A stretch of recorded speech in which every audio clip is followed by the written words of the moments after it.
We are currently witnessing a period of radical growth where new voices are redefining literary traditions. I'm Ben from Tilting It Tomes, and today I'm featuring six contemporary Black novels that are doing exactly that, redefining literary traditions. All of these works were published within the last 6 years, and many have already secured major honors like the National Book Award. This episode continues our series of honoring the significant literary achievements of Black authors who use their craft to navigate personal and collective histories. We'll be covering a wide variety of subjects that take us through Oakland, Portland, and the interiors of the mind. For each title, I'll provide an overview, a personal review, and a short analysis while keeping things mostly spoiler free, except for a few minor details. But let's go ahead and dive in. Nightcrawling by Layla Motley is a beautiful book, but it also has a deep well of trauma. At the start of the novel, main character Kiara and her older brother Marcus live together in an apartment in Oakland, once lived in and paid for by their parents, but some incidents have occurred and their parents are no longer around. Tia also takes care of a young boy named Trevor, and he's from their apartment building, and his mother disappears for weeks at a time. Kia is haunted by the specter of hunger and eviction, so she decides to support her small family herself after she discovers one night that men will pay her for sex. She later becomes entangled in a conspiracy with the local cops. One more important note, Kiara only turns 18 about 2/3 into the novel. So yes, this is a young woman who figures out how to survive and take care of others on her own. The thing that struck me about the novel's dynamics were, first, its descriptions of the various undercurrents of power that push and envelop Kiara. And second, her willingness to shoulder all of that weight. Her brother is trying to make it in music, so she supports him. Trevor's mother is either incapacitated or absent, so she also fills in as a mother figure for him, and she houses and feeds him. The police, who are meant to be protectors, prove to be the opposite. In fact, many of the people around her in life, except eventually Trevor, who she turns to for support, seem to have motives that serve their own satisfaction or, for that matter, their survival. In this way, Kiara is often the object of someone else's desires, and her turn to night crawling pretty harshly demonstrates the consumption of this young woman by the city's powers. A number of reviewers, like Anthony Cummins from The Guardian, noted the book's poetic language as a symptom of dissociation. Yes, the language is astounding. Take, for example, this passage. I let my head submerge into the water and then come up for air. It's really not so bad when you breathe into it. I like the sound of my breath when I'm under, a gurgle that floats off into nothing.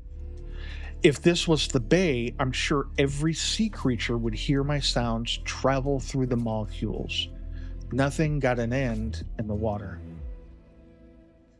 The image of submersion certainly sounds like surrender to all those pressures around her. In fact, this sounds like emotional disassociation, akin to giving in. However, most of the beauty and tragedy of the novel comes from a place that I wouldn't really classify as defeat. And I think its complexity is communicated in the quote as well. Chiara is certainly subject to the forces around her. Her youth and experience is an indication of her vulnerability. But Her vulnerability is not necessarily an expression of weakness. While she is definitely pushed around and her choices collapse around her, she also finds strength in making a way out of no way, as author Leon Forrest put it. Thus, labeling her as a victim does not quite tell her whole story. And I think that's the direction the novel takes us. Kiara is complicated and uncertain, but not incapacitated, which really brings her multi-dimensionality and humanity to the forefront. Her narrative is at times horrific and at times beautiful, especially in its powerful reclamation of agency and life. What was this book like to read? I had trouble getting through parts of it because its graphic and frank depictions of Kiara's sexual encounters. And you know there is going to be a however. However, Layla Motley's language finds poetry in Kiara's life, which infuses her characters with humanity and personhood. The feat of this literary magic subverts the characterization of poverty and sex work as faceless, and it gives readers an opportunity to feel a depth of empathy in her words. This message should not be lost on us now, as we hear more and more about the evil acts of powerful men on young women. The book's power, therefore, lies mostly in its character depth, atmosphere, writing style, relevance, and emotional resonance. The plot and themes are strong, but its biggest impact is in these other areas that push readers to connect with the book's compassion and outrage. Kiara's journey in Oakland is a visceral look at survival under the weight of power, but let's lighten the tone a bit for our next selection. And this one takes us to Portland to examine the internal weight of social judgment and community history. Author Renee Watson wrote Skin and Bones. She's primarily known for her YA and middle grade fiction, so her adult novel, again, Skin and Bones, is a bit of a departure. For years, she has been in the running for the Newbery Award, which is an award given to young people's fiction books. And as of telling you this, she won the Newbery Award for a book called Piecing Me Together. So, congratulations to the Portland author. Her other books and award bear mentioning because her writing in Skin and Bones actually shows influences from her YA writing style. We'll get into this as we get deeper into this novel. Let's take a look at what this book is all about. Main character Lena Baker is a single mother living in Portland, Oregon, and she has a number of big life conflicts she must reconcile. Alluded to in the title, Lena and others navigate a world with judgment over body size. And while she is careful not to pass along the weight of these social judgments to her daughter, she finds them creeping into their relationship as a matter of habit. Like when Lena tells her daughter that her weight loss pills are beauty pills, Aaliyah connects body size with beauty. Meanwhile, Lena has achieved a grant for her community organization called Starshine and Clay, and she's going to do a series of exhibits about Black Portland. So, throughout the book, snippets of Oregon's Black history appear, which also allows Lena to explore her personal experience with community and race in a progressive but predominantly white city. What comes from the book, then, is a collision between Lena's personal past and community history and her current personal life. The book is a bit difficult to classify because it mixes several genres like historical nonfiction, romantic fiction, friendship fiction, that's a genre that I just made up now, poetry, social commentary, and drama. But these are all elements that often have free play within YA fiction. And these influences can even be seen through the way Watson formatted her chapters. Okay, so what does all of this mean, and what can we take from this book? Stay with me on this journey because I'm about to begin in a different place at first. Of the YA novelists I've read in the past, and my experience is not extensive, some of the best ones, Jason Reynolds, Angie Thomas, John Green, have addressed big, complicated issues. My impression is that their primary purpose is to teach young readers about emotional regulation, especially during times of contradiction, trauma, and change.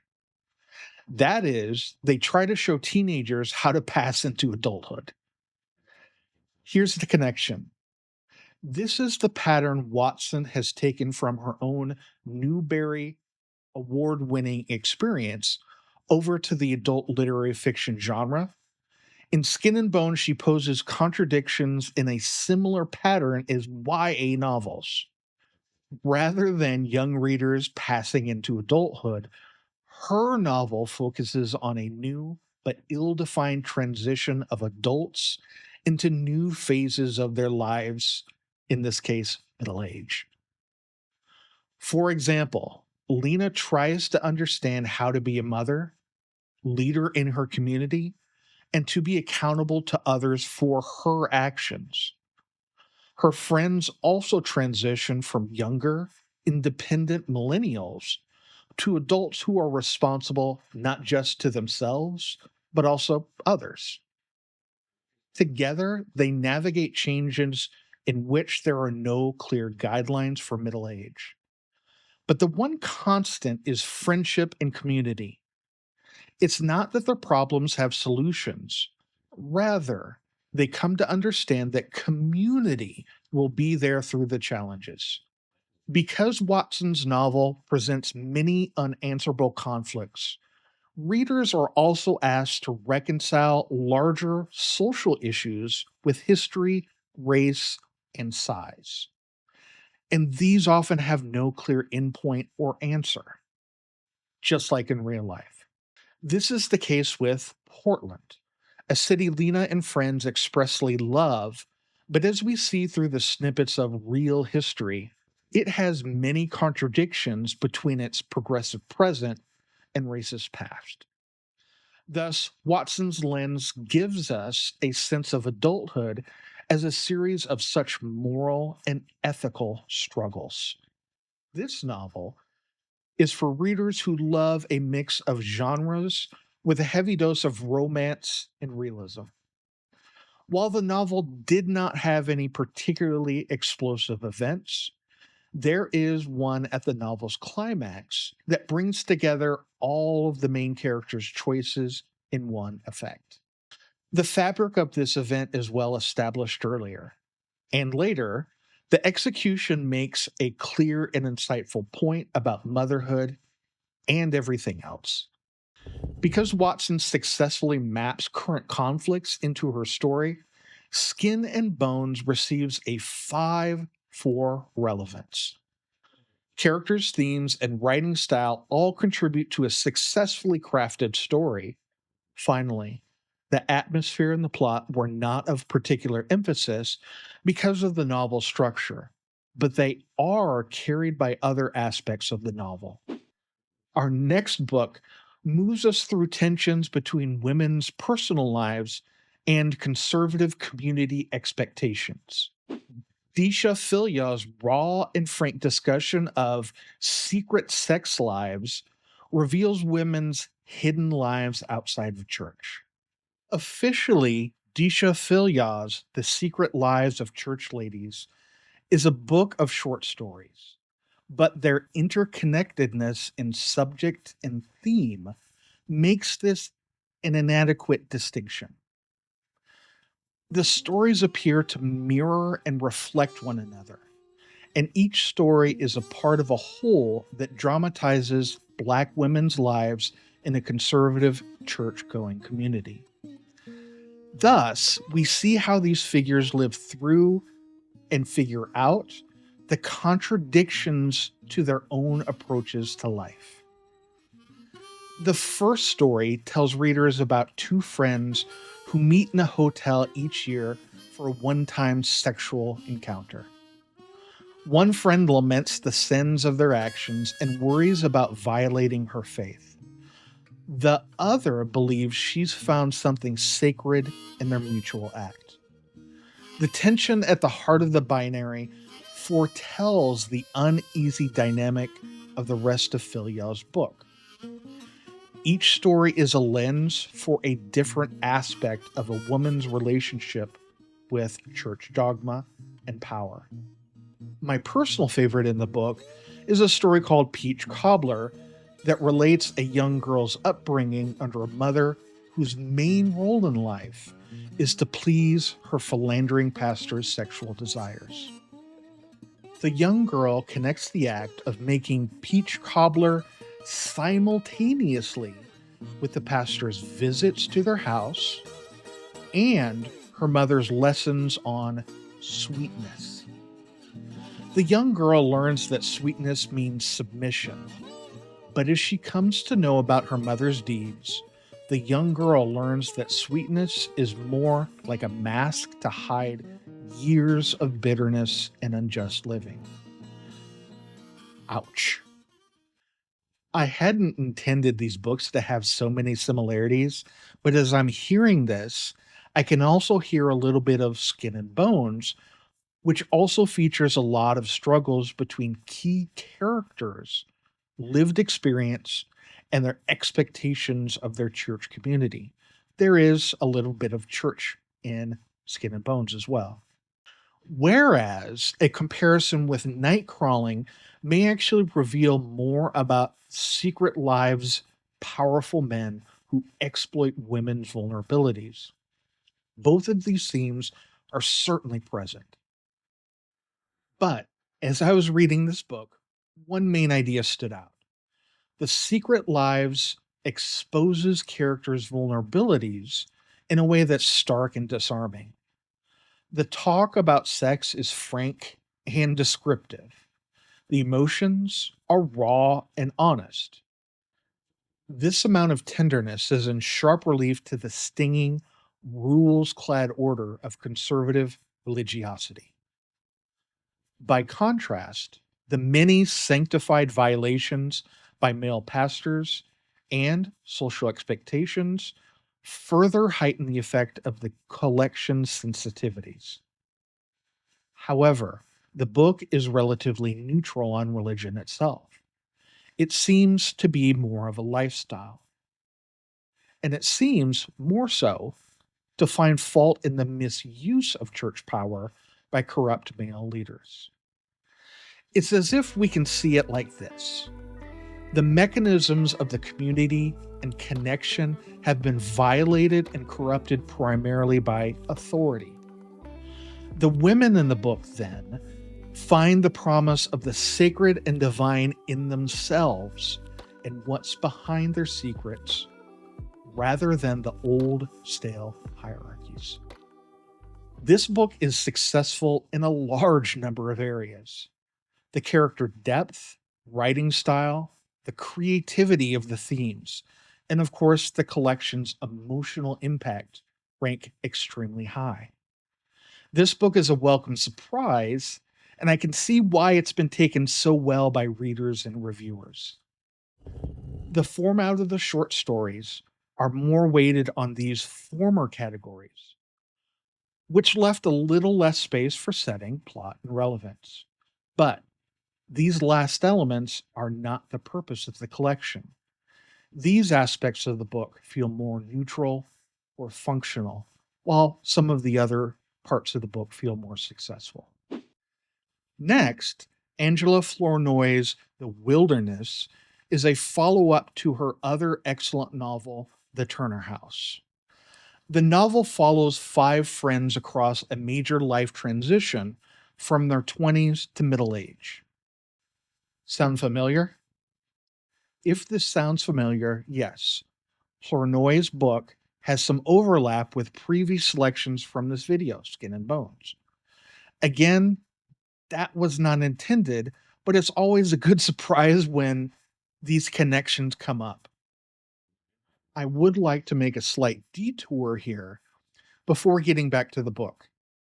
If anyone has read some of these previous books, what are some of the connections you hear or have noticed? I have some admitted blind spots on these choices, so our community can benefit from your insight, as always. Okay, now back to the overview. The five friends in this book are Desiree and Danielle, who are competitive sisters, January, who is taking stock of her traditional role in a relationship, Monique, who is a librarian turned blogger. She calls out her university for whitewashing Black history. Then finally, Nakia is a queer woman and ambitious chef who experiences lots of success in her field. The wilderness in this title is a reference to the five friends' development and growth, or sometimes the lack of it. But it also explains the ups and downs of broader American history and culture of the past 25 years. I won't give any spoilers here, but the friends' close relationship in the beginning changes by the geographical and emotional distance they have from one another's lives. Nakia's success is a contrast to January's life, for example. Nakia has thrown herself into her work and community, and she's made a name for herself in Los Angeles. January has become a mom, and she feels stuck in the same place with nowhere to go. She seems or feels like she's the only one taking care of the kids. Also, at another point in the novel, one character sees another in New York, and she veers away to avoid contact with her. This seems to be the general tone of their relationships, but however different their lives have been, they still remain in contact and are there for one another at significant points. Their stories are told in sequential and separate chapters. But despite the brevity, Flournoy treats each character with depth and personality. Critics cited her work and her other book as showing expertise with the long view, as they called it. The Wilderness's broad examination of recent history manifests a certain stock-taking impulse that leaves space for a reassessment of the lived experience over the past 25 years. I can't help but think that this stock-taking impulse has become not only popular, but actually vital in recent years. Like the book, contemporary history seems to have reached a point where reassessment on many levels, in this case through fiction, has been adopted as an artistic imperative. The Wilderness's long view examines many social trends from the past decades, but its emphasis on friendships over time highlights personal connections against the backdrop of larger social change. The novel's implicit question seems to be whether or not strong connections can persist in the modern world over time. And if so, what is the personality and also the quality of these modern connections? I'm not certain if the book ever really answers this question, and I don't know that it really needs to, but it does reflect on the importance of community and connections, even while they seemingly stretch or fray.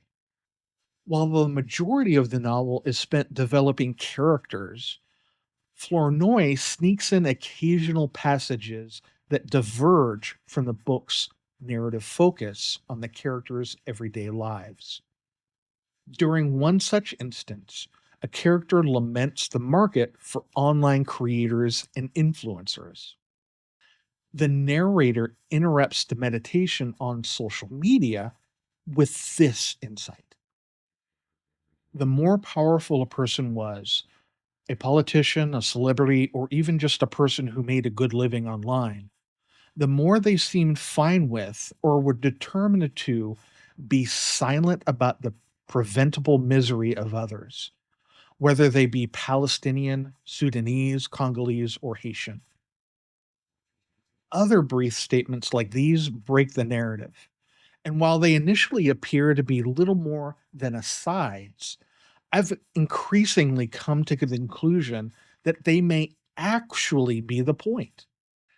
Given what happens at the end of the book, the concept of the wilderness seems to refer to a societal focus on the mundanity of life that occurs while major crises has percolated in the global and national background.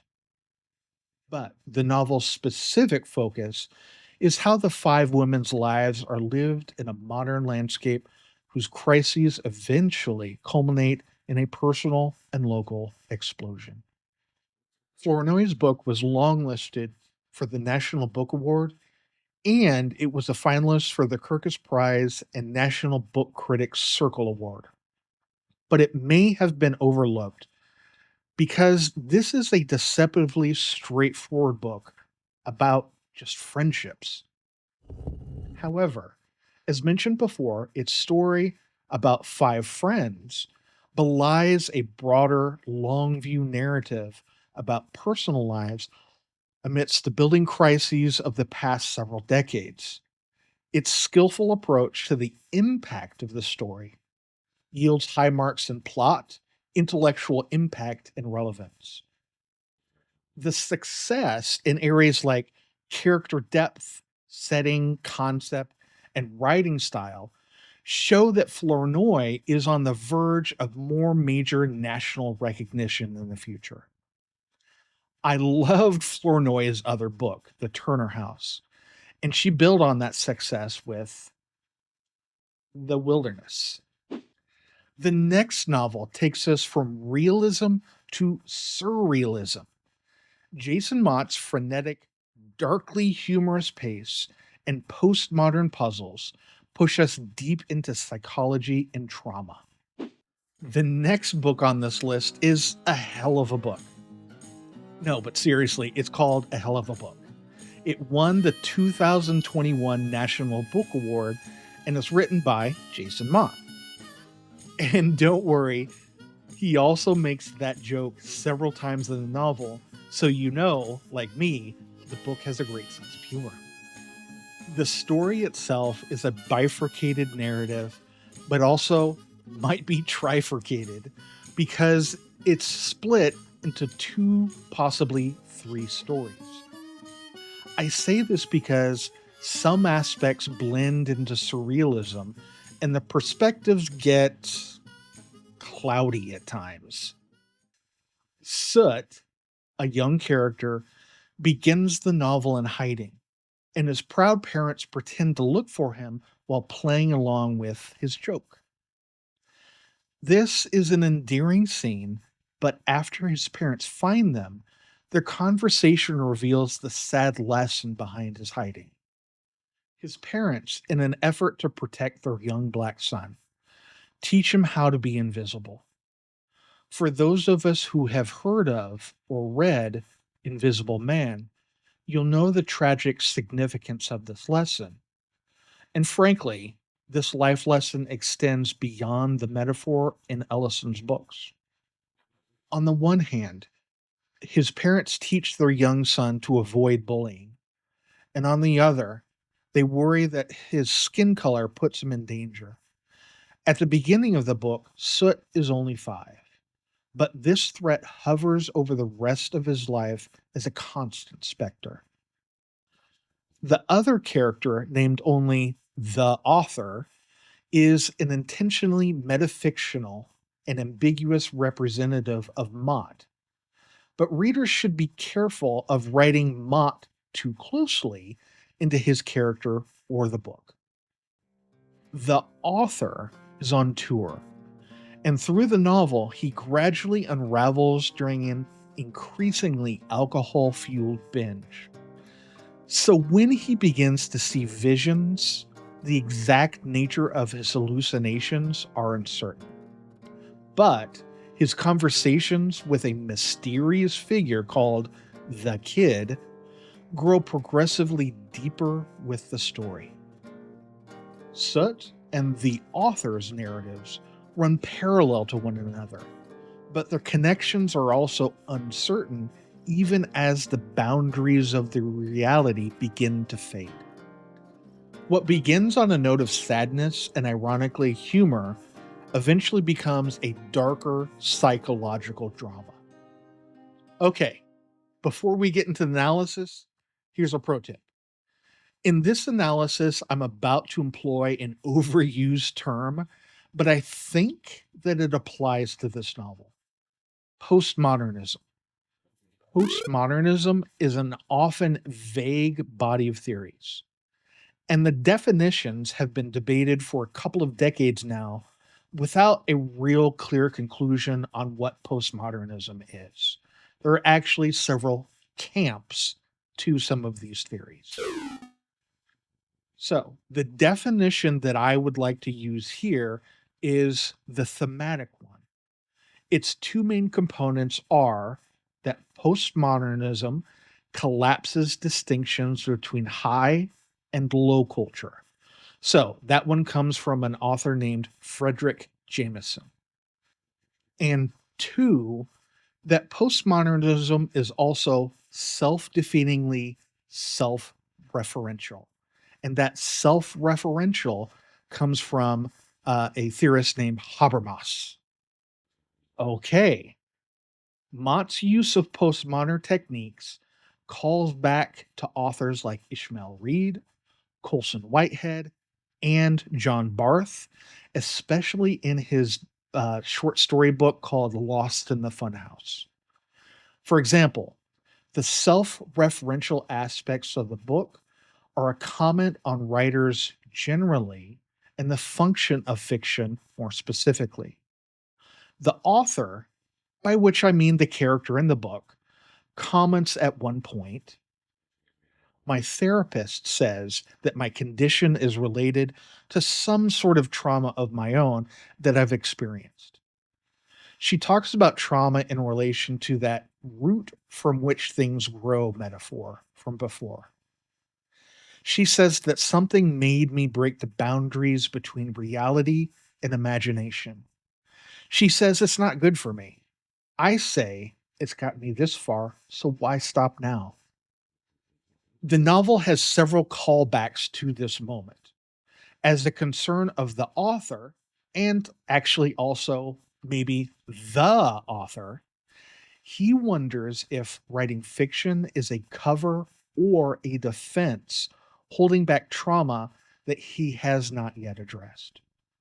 Humor is another performance of the postmodern impulse. Characteristically, postmodernism does not distinguish between high and low culture. And in this book, humor is that mechanism that undercuts the distinction between high literary drama and the author's alcohol fueled, darkly comical escapades.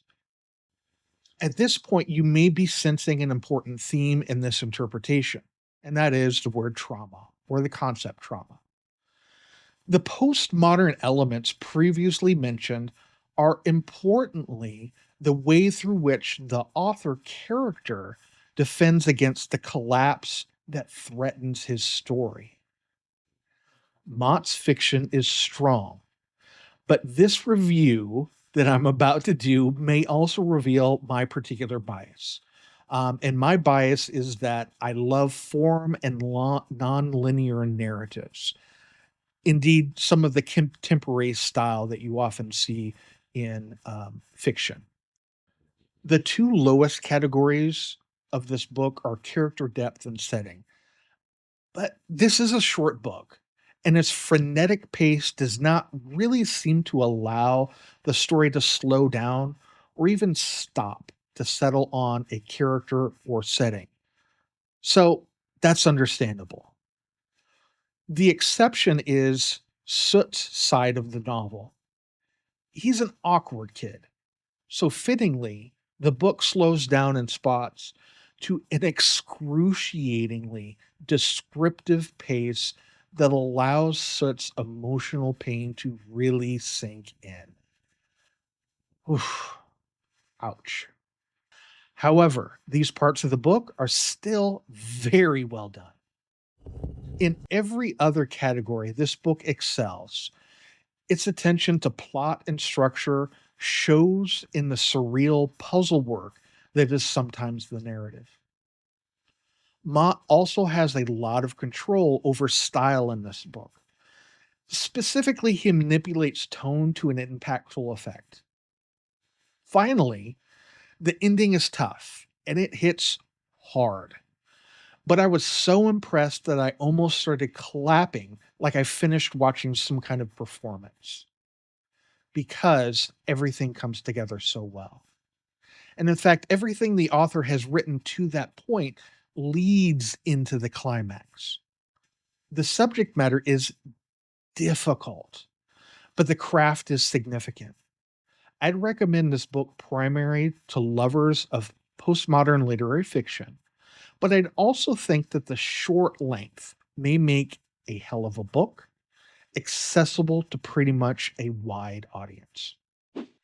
Our final selection, Great Expectations by Vincent Cunningham, was highly anticipated in 2024 when it was first published, but it quickly disappeared from mention in many corners of the book world. It's a shame because it has enough nostalgia for the good old days to make the subject matter sweet, but bittersweet. It's also a good way to highlight our own current experience in this political landscape. The main character is David. He is right out of college. That is, he's dropped out of college because he's looking for purpose. He joins the staff of young presidential candidate known only as the candidate. But by the setting and the timing, it is definitely a loose approximation of Obama. Also, the allusion to Charles Dickens's novel in the title suggests this is a coming of age story like Dickens's version. Or, and here's the technical word in literary studies, it's a Bildungsroman.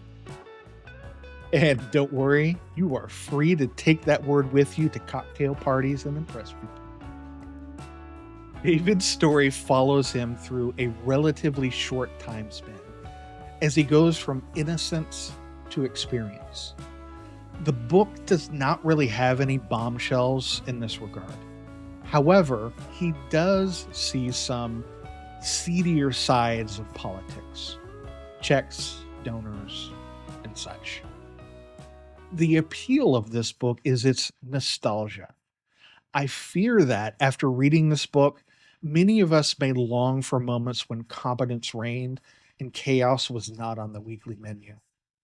The story feels like a memory, and its proximity to David's perspective similarly communicates a smoother but not so pure time. David's troubles, by comparison with our current moment, do seem kind of quaint, and I wonder if that's the purpose. Not much really happens in the book. It only has a few true peaks and valleys. So much of the significance of the text actually seems to occur outside of it. That is, just as you may be thinking when reading the novel, or even just listening to this description, the past is very different from our present. And while this book is David's story, it can also be ours. Because as you imagine a simpler, less tense moment, you may be comparing it with now and wondering about your own Bildungsroman, especially as we have drifted from our own nostalgic dreams to this experience disillusionment. I recommend this book for anyone who would like to take stock. It does not have a punchy plot or big emotional swing, but it asks a simple and important question about the state of our political history from then, during Obama, to now. The novel offers a solid exploration of characters and themes, but the biggest reason to read the book is to gain some insight into the present and the past. A powerful stock taking impulse connects all of these six titles. They took us through a modern era often defined by crisis and disconnection. And in doing so, they reevaluate the paths of our current trajectory. I want to hear from you. Which of these stories resonates most with your own personal reassessments of the past? Let me know in the comments, or for that matter, let us know in the comments. If you found any of these analyses helpful, please hit the like button and subscribe to Tilting at Tomes for more deep dives into the books that matter. Thank you for watching and keep reading.